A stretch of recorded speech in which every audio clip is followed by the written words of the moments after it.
One of the things that I think has been so helpful is advice that I've gotten from friends and colleagues about just really prioritizing, just sort of really thinking very carefully, thinking about just having an energy and attention budget and where we can effectively put attention and budget, and practicing a ton of self-compassion.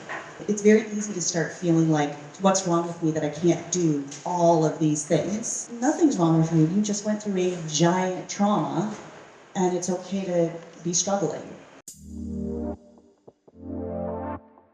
We're seeing kids who need more cues of safety.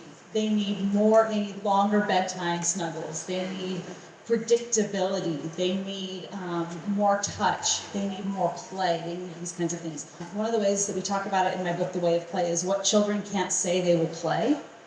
And so we see kids doing things like building fireproof walls and taking people and putting them in safe buildings. And what they're doing, Andy, is they're creating a different ending to the story.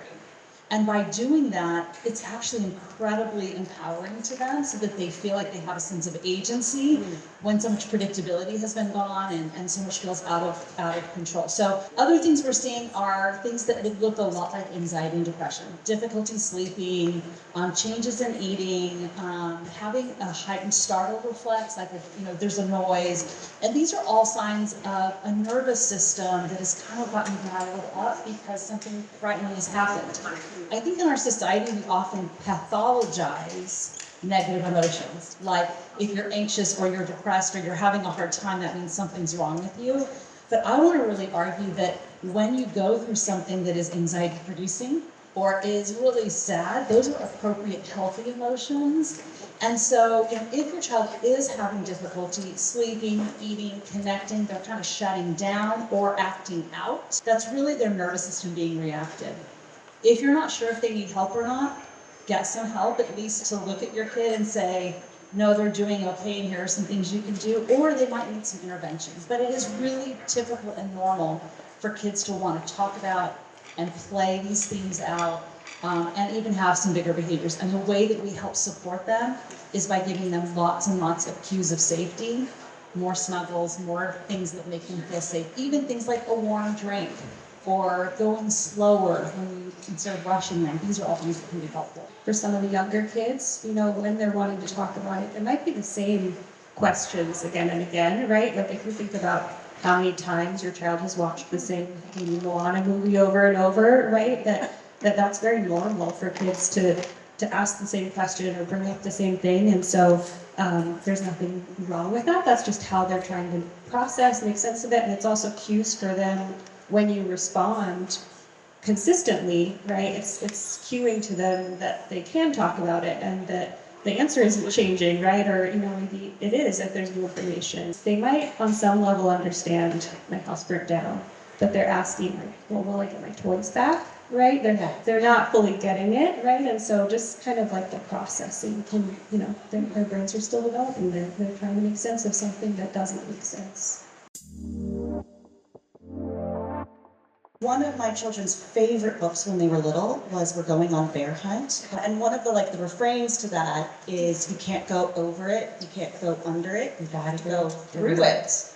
And I've been thinking about that a lot. And that sentiment of this is hard, it's difficult. And I think as a parent, sitting alongside your kids and going, I know this is hard, I know we have big feelings here, we're gonna get through it together. And letting your kids know that no matter how big and hard these feelings are, I'm here, I see you, I can hold it, and we're going to go through it. And there's a bunch of science that tells us when we accurately name what has happened, how we feel about it, and how we respond to it, it actually reduces reactivity in our whole nervous system. So for little kids, I would recommend either verbally or, even better, making a book with them. So what you do in the book, there's three things. One is the facts, what happened, right? The second thing is how that felt. And it's really tempting at that point to be like, and everything's great because now it's fun, we're living at grandma's, but that's missing the point. It really needs to be like, what are they really feeling? Like, this is sad, right? So whatever you think that they're feeling, and they can give language to that. And then the third part is, what is the message of resilience? And that is, there were helpers that came. We get to spend more time with grandma and grandpa. We're gonna get to build a new house that will be, have some secret hiding holes that'll be really fun or whatever. So it's really the facts, the feelings, and some message of resilience, which typically should involve something like, we're together, we're safe, right? The other thing is that in play, one of the strategies you can use following your child's lead is called bring emotions to life. So the example I like to give of this is like if my son hands me an action figure and he ties a rope to a doorknob and at the other side to the top of the castle, and I'm like, get this guy down the rope to the castle.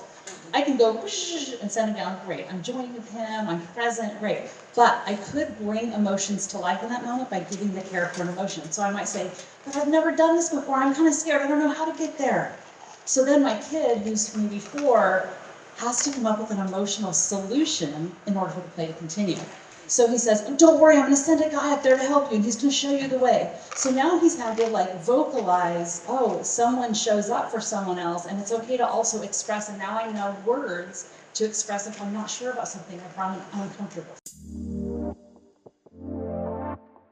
One of the main pieces of guidance that I give them is to be patient with this process.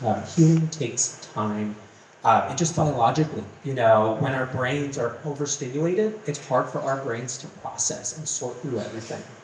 I say it's like climbing a ladder. You never see anybody charge at a ladder and run up a ladder, right?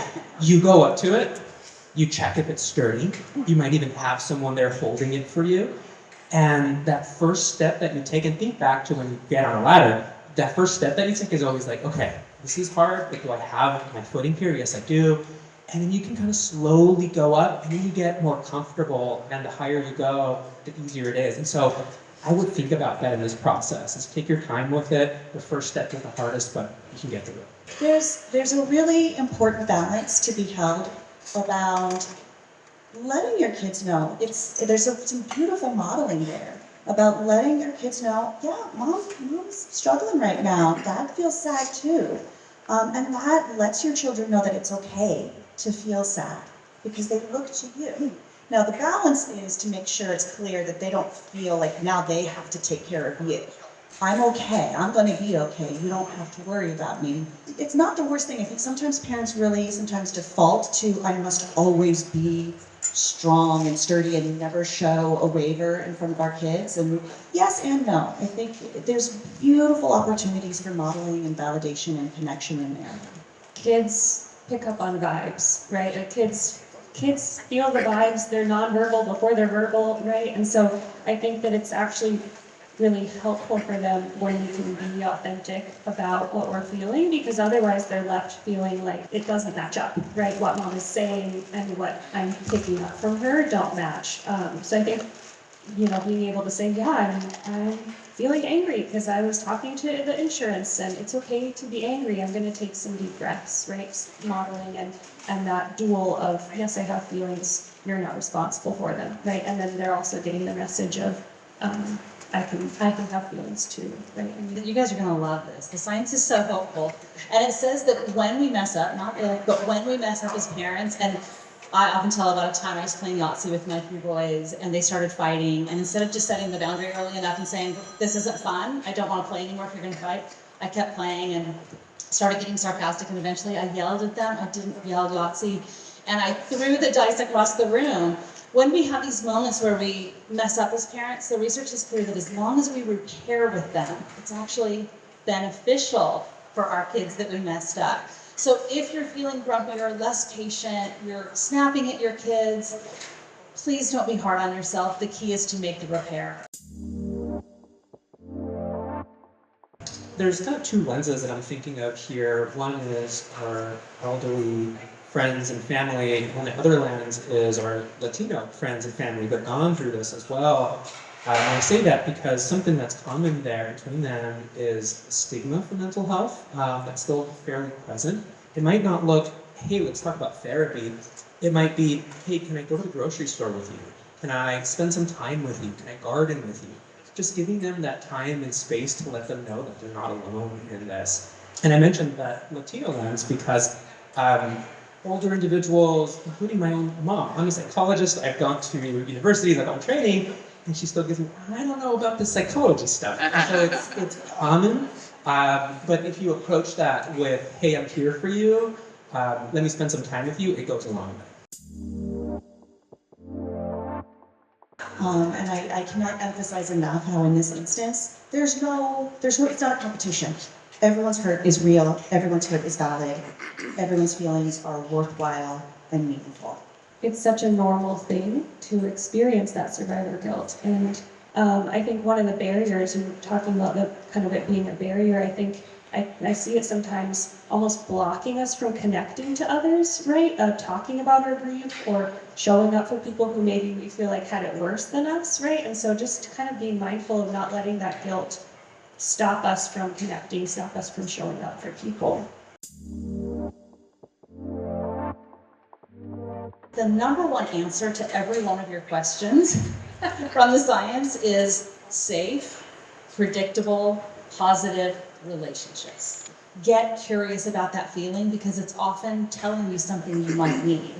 What is it you need to feel safe right now? Or what is it you need? What could make your body feel better?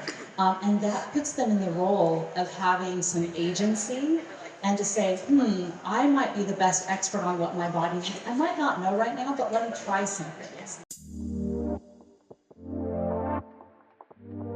If you feel alone, if you feel sad, if you feel afraid, know that someone really close around you is also feeling that. Someone around you is feeling that too. And so you can either sit victim to your emotions and your isolation, or you can mobilize and reach out. The minute you feel something like that, it's an invitation. You know, our street, we're working together to rebuild. We're meeting regularly. We're talking about how we can coordinate. And that's what makes Altadena Altadena. So holding on to that, holding on to who we are as a community and is what's made us special is, I think, critical.